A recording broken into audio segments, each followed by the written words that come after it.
안녕하세요.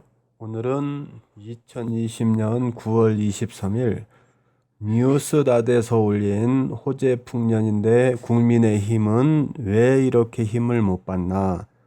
지지율 미스터리라는 영상에 대하여 이야기합니다. 왜 국민의힘의 지지율이 오르지 않는가에 대한 원인으로 인물의 부재, 김종인 약발이 다됨, 전략의 부재 이렇게 세 가지를 이야기합니다.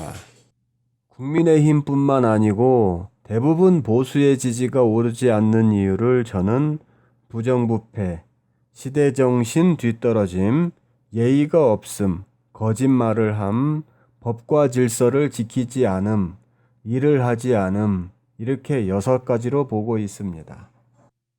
2012년에서 13년 강원랜드 신입사원 채용 비리부터 방산비리, 4대강, 자원외교, 코이카의 원조 사업까지 방대했고 최근 박덕흠 국회의원의 가족명의 건설사를 통해 피감기관으로부터 거액의 공사를 수주했다는 의혹까지 크고 작은 많은 부정부패가 있었습니다. 종북, 친북, 사상검증이라는 말을 국회에서 아직도 사용합니다.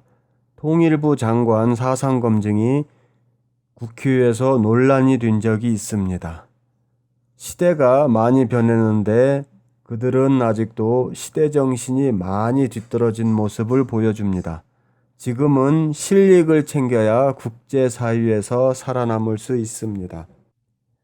발전소 관련하여 2014년 국회의원들과 이야기를 할 기회가 있었는데 이때 새누리당 1명, 새정치민주연합 2명 이렇게 총 3명의 국회의원과 담화가 오고 가다가 해당 업체에서 발전량에 대하여 설명을 하는데 새누리당 국회의원이 좀 쉽게 설명하세요 라고 말을 했습니다.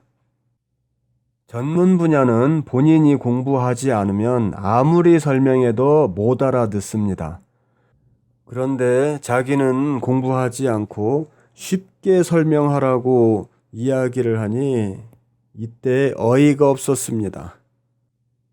담화이든 토론이든 해당 분야에 대해서 기본적인 공부를 해오는 것이 상하고하를 막론하고 기본적인 예의입니다. 언제인가 모 종편사주 손녀가 운전기사에게 막말을 한 녹취록이 공개된 적이 있습니다. 이런 것을 포함하여 이 보수 국회의원들과 돈 많은 보수들은 사람이 갖춰야 할 예의가 없습니다. 거짓말을 많이 하는 부분은 아직도 생각만 하면 화가 나는 세월호 사고가 있습니다. 이때 얼마나 많은 거짓말을 했는가 아실 겁니다. 황교안 총리가 공식 일정이 없는 날 열차를 이용해서 플랫폼까지 관용차를 타고 들어가 논란이 된 적이 있습니다.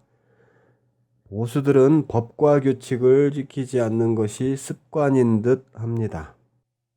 대정부 질문에 추미애 장관 아들 이야기를 계속했습니다. 정부가 잘못하는 일에 대하여 말을 하고 재발 방지 대책 등을 요구할 수 있는 자리인데 휴가 이야기만 했습니다. 추미애 장관 아들 측에서 휴가 관련 의혹을 부정했죠. 그러면 정상적인 사람이라면 증거를 구체적으로 수집해서 반박이 불가하도록 질문을 하든지 그게 힘들면 빨리 태세 전환을 해서 정부의 업무 가운데 못하는 부분을 집어와야 하는데 오직 휴가에 대한 의혹뿐이었습니다. 정당이 정책을 가지고 경쟁을 해야지 음모를 펼치고 있으니 한심합니다. 이렇게 일을 하지 않고 책상에 앉아서 말만 만들어내면 국민의힘을 포함한 대부분의 보수들의 지지는 앞으로도 계속 떨어질 것입니다. 감사합니다.